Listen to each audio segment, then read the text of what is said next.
Hello students, welcome back to your own learning platform Vedika Commerce classes. Here we are going to solve a question of sales book. अब sales book हमारी other purpose book के अंदर आती है और इसको हम sales journal भी बोलते हैं। लास्ट वीडियो में हमने परचेज बुक बनाई थी और परचेज बुक या सेल्स बुक किस लिए बनती है? जब हमारी ट्रांजेक्शन्स क्रेडिट में हुई होती है, जब हमारी परचेज या सेल्स हमारी क्रेडिट में हुई होती है तब उसके लिए हम सेल्स बुक या परचेज बुक बनाते हैं। फाइन। अगर कैश में हुई होती है तो उसके लिए तो हमारा कैश बुक ऑलरेडी बन चुका था, तो कैश बुक को हमने विद जीएसटी, विदाउट जीएसटी कई तरह से सॉल्व किया था। अगर नहीं देखा है तो एक बार देख लेना।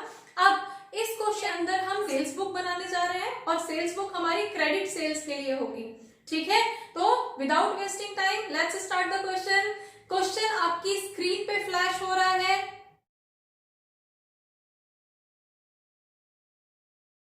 नाउ ये जो हम सेल्स बुक बनाने जा रहे हैं that is of Messrs Ridhima sales Kolkata. Kolkata का ऑर्गेनाइजेशन है, रिधिमा सेल्स है और जितनी उसकी ट्रांजेक्शन्स हो रही है वो चाय, अमूल बटर ये सारी चीजों में डील कर रहा है, तो उसी से समझ आ रहा है कि ये ग्रोसरी शॉप है। ठीक है, जो अमूल बटर भी सेल करता है, टी, कॉफी ये सारी चीजें सेल करता है। ठीक है, तो ये सारी चीजें इसके लिए एक रूटीन गुड्स होंगी, इसलिए हम यहाँ पे सेल्स बुक बनाएंगे। अगर हमारी कोई रूटीन गुड नहीं है और उस चीज को वो सेल करता है, लाइक ये ऑर्गेनाइजेशन फर्नीचर सेल करता है, तो क्या हम इसकी एंट्री यहाँ पे करेंगे? नहीं। अगर वो सेल्स के अंदर कवर नहीं होती है, वो उसकी रूटीन गुड नहीं होती है, तो उसकी एंट्री हम यहाँ पे नहीं करेंगे। हम किसी भी ऑर्गेनाइजेशन की रूटीन गुड्स अगर सेल की जाती हैं तो ही यहाँ पे रिकॉर्ड करेंगे। ठीक है, तो स्टार्ट करते हैं question. First entry is messrs Gayatri T, Assam की है, जिसको उसने सेल किया है टी 3 चेस्ट और जिसका रेट 5000 पर चेस्ट है। ठीक है, तो अमाउंट कितना रहेगा? अमाउंट हमारा रहेगा यहाँ पे, इनवॉइस नंबर भी आपकी बुक के अंदर दिया गया है, आप वो इनवॉइस नंबर यहाँ पे डाल सकते हैं। फाइन। लेजर फोलियो लेजर का पेज नंबर है, जहां पे इसकी एंट्री हुई होगी उसका पेज नंबर यहाँ पे डल जाएगा। अभी हमें यहाँ पे अपनी आपके सिलेबस के अंदर इन दोनों का बहुत कुछ नहीं करना है, हम अपने मेन वैल्यू पे आते हैं, डिटेल्स। अब डिटेल्स क्या होगी? 3 chest of T at the rate of 5000, तो यहाँ पे डिटेल कितनी हो जाएगी? 15000। फाइन, 5000 पर चेस्ट है तो 15000 हो गया 3 के लिए। देन ट्रेड डिस्काउंट अलाउ किया गया है एट द रेट ऑफ 5%, तो 5% ट्रेड डिस्काउंट इसका कितना हो जाएगा? 750 हम यहां से माइनस कर देंगे। फाइन। देन जीएसटी भी अप्लाइड। ऑफ कोर्स जब सेल परचेज हो रही है और हमें यहाँ पे जीएसटी बोला गया है एट द रेट ऑफ 12%, तो हम जीएसटी अप्लाई करेंगे। फाइन, तो जीएसटी कितनी होगी?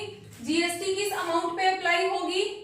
15000 में से 750 आप माइनस कर दोगे तो हमारे पास वैल्यू क्या बचेगी? हमारे पास वैल्यू आएगी 14250।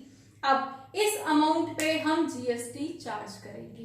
ठीक है, तो जीएसटी कितनी होगी? 12%। GST will be 1710।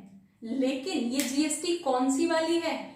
अब ये कोलकाता का ऑर्गेनाइजेशन है, आसाम के एक ऑर्गेनाइजेशन को सेल कर रहा है, तो इंटर स्टेट ट्रांजेक्शन हो गई और इंटर स्टेट ट्रांजेक्शन हुई है तो हमारी जीएसटी कौन सी वाली लगेगी? आईजीएसटी। ठीक है, तो हमारी डिटेल क्या आ जाएगी? अगर हम सेल वैल्यू लेते हैं तो सेल कितने की हुई है हमारी? 14250 की सेल वैल्यू है। आउटपुट जीएसटी, सीजीएसटी, एसजीएसटी नहीं लगेगा। CGST, SGST with in state, intra state transaction होगी तब अप्लाइड होगा। ये तो इंटर स्टेट है तो आईजीएसटी होगा और आईजीएसटी की वैल्यू क्या होगी? 1710।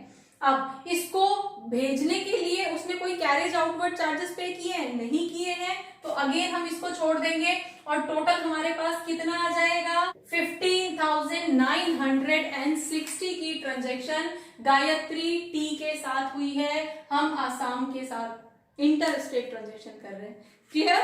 रिकॉर्डिंग हो गई। अब नेक्स्ट ट्रांजेक्शन पे आते हैं।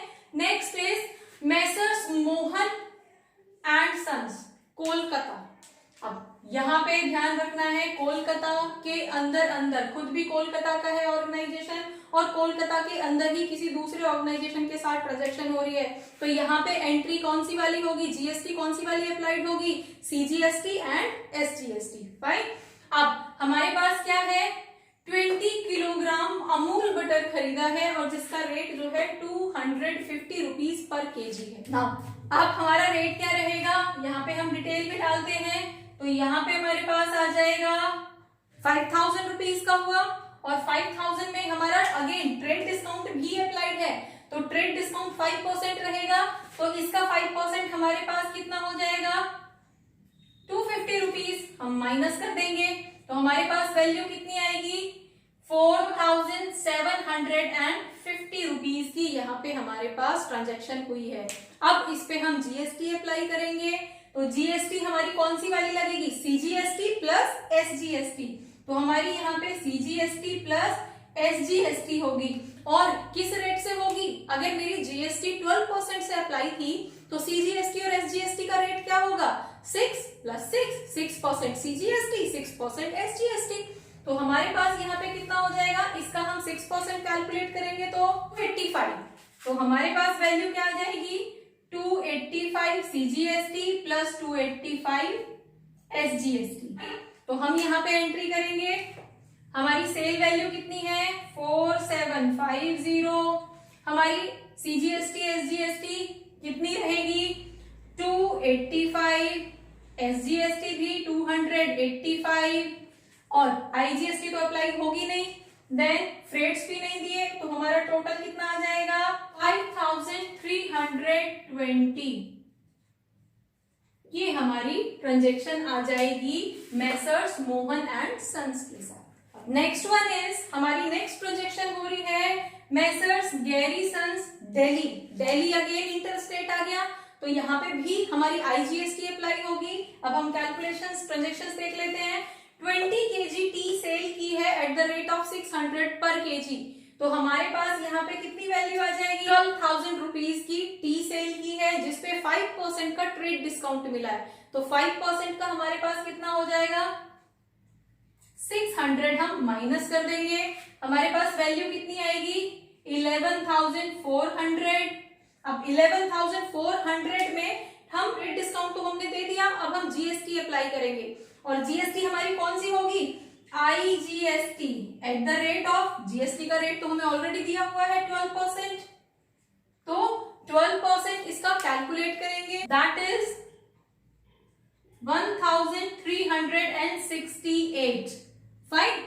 अब हमने जीएसटी पे की है और एक और इस स्टेटमेंट में ये भी बोला गया है कि इस सामान को वहां तक दिल्ली तक पहुंचाने के लिए कैरेज भी इसी कंपनी ने इटसेल्फ बियर किए हैं, तो कैरेज के लिए जो हमारा फ्रेट्स एंड पैकिंग चार्जेस वगैरह का कॉलम है तो वो हम यहाँ पे ऐड कर देंगे। अब हमारे पास कितने चार्जेस लिए हैं, +1600। अब ये जो हमारे चार्जेस हैं वो जीएसटी से या हमारी सेल वैल्यू से अलग हैं, इनको सेपरेट प्लस करेंगे, हम अपनी टोटल वैल्यू के अंदर उसको मिक्स नहीं करेंगे। पहले हमारी जो भी वैल्यू दी गई है, जिस भी अमाउंट में हमने सेल किया है उसमें से ट्रेड डिस्काउंट माइनस करेंगे, जो भी वैल्यू आएगी उस वैल्यू पे हम जीएसटी अप्लाई करेंगे, वो हमारी एक सेपरेट वैल्यू है। ठीक है, अगर हमने फ्रेट्स भी पे किए हैं तो उनको हम अलग से प्लस करते हैं। फाइन, तो अब हम इसकी एंट्री सेपरेट करके देख लेते हैं। सेल वैल्यू कितने की हुई थी 11,400 एंड जीएसटी तो हमारी आईजीएसटी अप्लाई हुई है, तो आईजीएसटी हमारी 1368 एंड फ्रेट्स हमने कितने पे किए हैं 1600। ठीक है, तो अब इनका टोटल कर देंगे, इज 14,368। फाइन। अब यहाँ पे हमने सिर्फ उन ट्रांजैक्शंस को रिकॉर्ड किया है जो क्रेडिट में सेल हुई थी। फाइन। अब टोटल निकालने के लिए क्या करेंगे, हम इनको टोटल कर देंगे तो हमारे पास एक ग्रैंड टोटल आ जाएगा और वो कितना आएगा 35,648 रुपीज। इसको प्लस इसको मीन्स हमारी जो क्रेडिट सेल हुई है वो 35,648 रुपीज की हुई है। अब इसके लिए हम क्या करेंगे, इस अमाउंट को टोटल कर लेंगे। टोटल में हमारे पास सेल आपका टोटल क्या आएगा 30,400 एंड इसका सीजीएसटी तो 285 ही है, एसजीएसटी भी एक ही बार पे हुई है 285 ही रहेगा, आईजीएसटी हमारी 2 बार पे हुई है, इसका टोटल कितना होगा 3078 रुपीज। फाइन। और फ्रेट्स तो हमारे सिर्फ एक ही बार चार्ज किए गए हैं 1600। डन।